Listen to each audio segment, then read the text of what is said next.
सभी को नमस्कार। सामान्य हिंदी की जो सीरीज़ हम लेकर आए हैं उसके अंदर आज पांचवा जो लेक्चर है वो है हमारा काल। काल के बाद में आगे और हम लोग पढ़ेंगे। आज ही के दिन एक और वीडियो में डाल रहा हूँ। काल की शुरुआत करने से पहले जो जो भी अभी तक हम लोग पढ़ चुके हैं, संज्ञा, सर्वनाम, विशेषण, है ना, ये सारी चीज़ें भी आप लोग पढ़ लें। उसके बाद में ही इस काल के को पढ़ते हुए आगे की तरफ बढ़ें। शुरू से लेकर के एंड तक पढ़ोगे, साथ साथ पढ़ते जाओगे तो मज़ा आएगा और आपको फ़ायदा भी मिलेगा। अगर आप ऐसे डायरेक्ट किसी भी वीडियो के अंदर एंटर करते हैं तो वो उतना बेनिफिशियल नहीं रहेगा। तो चलिए शुरुआत करें हम लोग काल से। सबसे पहले देखते हैं काल की परिभाषा, कि काल की परिभाषा क्या है। तो ऐसे काल आप लोगों ने पहले भी काफ़ी बार इंग्लिश में तो आप लोग पढ़ पढ़ के थक गए। Tense, future, past, present tense, है ना। तो ये तो चीज़ समझ में आती है आपको, वही है काल, वही चीज़ है ना। तो यहाँ हम लोग अगर डेफिनेशन बोले तो काल की डेफिनेशन है क्रिया का होना या करना जिस समय में पाया जाता है वो है काल।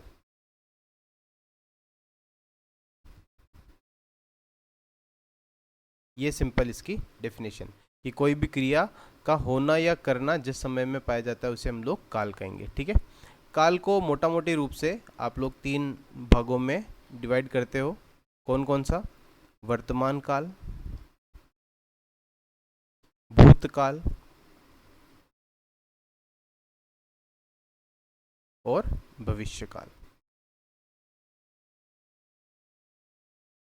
इनकी डेफिनेशन लिखने की ज़रूरत नहीं है, पर इसके अंदर जो हमारे पास में और प्रकार हैं उनको याद करना बहुत ही महत्वपूर्ण है, क्योंकि वो ही एग्ज़ाम में मेनली पूछे जाते हैं। तो मैं इनके पहले प्रकार लिख देता हूँ। तो दोस्तों ये है प्रकार: सामान्य वर्तमान, संदिग्ध वर्तमान, अपूर्ण वर्तमान। भूतकाल में सामान्य भूत, आसन्न भूत, अपूर्ण भूत, पूर्ण भूत, संदिग्ध भूत और हेतु हेतु मदभूत। सेम ऐसे ही भविष्यत काल में सामान्य भविष्यत, संभाव्य भविष्यत और हेतु हेतु मद भविष्यत काल। ये सारे काल्स को हमको डेफिनेटली पूरा देखना पड़ेगा, तभी जाकर के हम लोग इसके जो प्रश्न है वो 100% कर पाएंगे। सबसे पहले शुरुआत करते हैं हम लोग वर्तमान काल से। मेरा पढ़ाने का तरीका सिंपल ये रहेगा कि मैं आपको एग्जाम्पल दूंगा और एग्जाम्पल जो समझाऊंगा उसकी जो भी डेफिनेशन होगी वो आपको डायरेक्ट लिखवा दूंगा। ठीक है। पहले एग्जाम्पल, उसके बाद में इसको पढ़ेंगे। ठीक है। देखें, तीन सेंटेंस है हमारे पास में। लड़का पढ़ता है, राम पढ़ता होगा और वह पढ़ रहा है। अगर आप ये वाले सेंटेंस को देखो तो ता है, सिंपल प्रेजेंट टेंस का है, तो पता पड़ ही रहा है कि हमारे पास में ये एक सामान्य वर्तमान काल का है। ठीक है। अब अगर आप इसको देखो तो टेंस में जो दूसरा टेंस होता है प्रेजेंट सिंपल में, वो कौन सा होता है? कंटिन्यूअस ना। तो कंटिन्यूअस में रहा है, रही है आता है, वह पढ़ रहा है। इसका मतलब ये अभी हो रहा है, हो रहा है, तो ये हो जाएगा अपूर्ण वर्तमान, अभी चल रहा है। अगला है राम पढ़ता होगा। इसमें संभावना है कि वो पढ़ रहा होगा, तो इसका मतलब ये हो जाएगा हमारे पास में संभाव्य वर्तमान काल। यहाँ पे क्या दिख रही है अपने को? संभावना दिख रही है। समझ में आ गया? ये बहुत ही आसान है। या इसको आप बोल सकते हो संदिग्ध वर्तमान काल। तो संदिग्ध वर्तमान काल, सामान्य वर्तमान काल और अपूर्ण वर्तमान काल, तीन हमारे पास में वर्तमान काल है। इनकी परिभाषा क्या हो जाएगी ये देखो। तीनों उदाहरण यहाँ है हमारे पास में। परिभाषाएं तीनों की दे रहा हूँ, एक सेकंड का पोज दे रहा हूँ। आप तीनों परिभाषाएं अपनी कॉपी में लिख लेना। इसके बाद नेक्स्ट बात करता हूँ। नेक्स्ट देखें, नेक्स्ट बात करें हम लोग भूतकाल की, और काफ़ी बड़ा टॉपिक है ये भूतकाल, क्योंकि इसके अंदर जो प्रकार हैं वो बहुत ज़्यादा हैं। तो पहले हम लोग उदाहरण देखते हैं, उसके बाद में हम लोग आगे बात करते हैं। ठीक है। देखें उदाहरण, 6 उदाहरण लेंगे और 6 ही प्रकार की बात करेंगे। सबसे पहले शाम गया। बहुत ही आसान है भाई, सिंपल ही दिख रहा है कि सिंपल पास्ट इसके अंदर देखने को मिलेगा आपको। तो शाम गया के अंदर आपको पता ही है क्या होगा? सामान्य भूत। ठीक है, मेरे साथ साथ करते जाना है। ठीक है ना। मैं नहा चुका हूँ। अब देखो, अगर चुका चुकी देखते हैं तो इंग्लिश के अंदर तो ये होता है परफेक्ट, सिंपल परफेक्ट, है ना। पर सिंपल परफेक्ट यहाँ ना होकर के, क्योंकि काम अभी अभी हुआ ही है, मैं जस्ट नहा चुका हूँ। जैसे मान लो अंकुर आया, मैं नहा चुका हूँ, है ना। अंकुर आया है और मैं नहा चुका हूँ, ये वाला सेंटेंस अगर ऐसे है तो अभी अभी जस्ट काम हुआ ही है, तो इसे हम लोग बोलते हैं आसन्न भूत, है ना। आसन्न भूत, अभी अभी काम खत्म हुआ है। अगला था सितार बज रहा था। सितार बज रहा था, वही बात आ गई, रहा था। अभी हम लोगों ने पीछे वर्तमान में किया था, जब रहा है की बात हो रही थी तब हम लोगों ने बात करी थी, वो था अपूर्ण वर्तमान, तो यहाँ हो जाएगा अपूर्ण भूतकाल। ठीक है, अभी काम हो रहा है, यार हो रहा था, अपूर्ण अभी चल रहा है। मैं खाना खा चुका हूँ, तो पूर्ण हो चुका है ना, खाना खा चुका हूँ, तो यहाँ क्या हो जाएगा।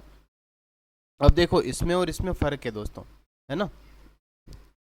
एक्चुअली यहाँ पर एक सेंटेंस और ऐड होगा, जैसे अंकुर दिल्ली से आया है ना, और मैं नहा चुका हूँ, ये होगा, ये तो होगा आसन भूत में। मैं खाना खा चुका हूँ में ये केवल एक ही सेंटेंस अगर होगा तो इसको हो जाएगा पूर्ण भूतकाल, कि भाई अभी ये कार्य संपूर्ण हो चुका है। राम ने गाना गाया होगा, अब वापस वही वाली बात हो गई, होगा यहाँ आ गया, इसका मतलब क्या हो रहा है, संभावना बता रहा है या फिर संदिग्धता बता रहा है, तो ये हो जाएगा संदिग्ध भूतकाल। बहुत ही आसान है। अगला है यदि वह पढ़ता तो परीक्षा में उत्तीर्ण हो जाता।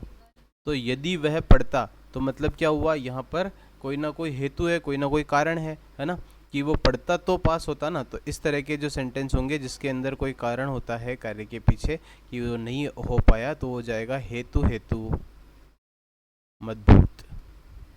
ठीक है, ये बहुत ही आसान 5 प्रकार है, सिंपल, केवल देख के पता पड़ जाएगा कि किस तरह का है। ठीक है, बस आपको पता होना चाहिए कि सामान्य, आसन्न, पूर्ण, पूर्ण, संदिग्ध और हेतु हेतु मद्भुत में होता क्या।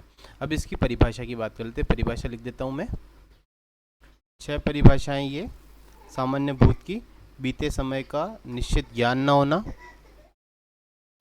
आसन्न भूतकाल में क्या होगा, क्रिया की समाप्ति का समय निकट ही समझा जाएगा, जैसे अभी हम लोगों ने वो देखा था कि वो दिल्ली से आया है और मैंने ये काम किया है। अपूर्ण भूतकाल में क्या होगा, क्रिया भूतकाल में हो रही है पर उसके पूर्ण होने का पता नहीं चलता। पूर्ण भूतकाल में क्रिया भूतकाल में ही समाप्त हो जाती है। संदिग्ध भूत में क्या होगा, भूतकाल में क्रिया के पूर्ण होने या न होने की संभावना बनी रहती है। और हेतु हेतु मद्भुत में क्या होगा, क्रिया होने वाली थी पर कारणवश नहीं हो सकी, है ना। जैसे अभी हम लोगों ने लास्ट में देखा कि मैं पास हो जाता अगर मैं पढ़ता तो। ठीक है, तो ये होता है हेतु हेतु मद्भुत, ये सबसे ज़्यादा पूछे जाने वाला है हेतु हेतु मद्भुत। ठीक है, अब देखते हैं नेक्स्ट हम लोग भविष्यकाल। भविष्यकाल की तीनों उदाहरण देखते हैं। तीनों उदाहरण देखेंगे और प्रकार तो हम लोग खुद ही निर्धारित कर लेंगे कि ये कौन सा प्रकार है। बहुत ही आसान है। लता गीत गाएगी, तो अगर लता गीत गाएगी के अंदर देखें तो सिंपल सा है, वही सिंपल फ्यूचर, इसका मतलब हो जाएगा इसके अंदर होगा सामान्य भविष्यकाल, है ना। अगला आ गया संभव है कि वह कल जाएगा। अब सामने पहले सेंटेंस में पता पड़ रहा है संभव है, और दूसरी बात कल जाएगा, तो इसका मतलब जाने की संभावना है ना। तो यहाँ वही सामान्य, जब भी संभावना की बात आती है तो हम लोग या तो बोलते हैं संभाव्य भविष्य, है ना, ये बोल देंगे। अगली बात करते हैं, अगला राम गाए तो मैं नाचूं, या ये मैं बजाऊं, है ना, दोनों चीज़ें। तो यहाँ राम गाए तो कारण के साथ आ रहा है, तो जब भी कारण की बात होगी तो वो आ जाएगा हेतु हेतु मद भविष्यत काल। बहुत ही आसान है ना, केवल आपको पता पड़ना चाहिए कि इसमें बोलना क्या चाह रहा है। ठीक है, डेफिनेशन की बात करते हैं कि क्या इसकी डेफिनेशंस रहेगी। ठीक है, देखें, ये तीनों की डेफिनेशंस आपके सामने हैं, तीनों डेफिनेशंस आप लोग लिख लीजिएगा। इसके बाद जो टॉपिक दिए जाने वाले हैं, वो अगला टॉपिक जो हम लोग लेंगे वो है अव्यय। और दूसरी बात, इसके जो प्रश्न भी दिए जाएंगे वो वाले प्रश्न आप लोग पूरा करने का प्रयास करें। ठीक है, बहुत बहुत धन्यवाद, आपका दिन शुभ हो।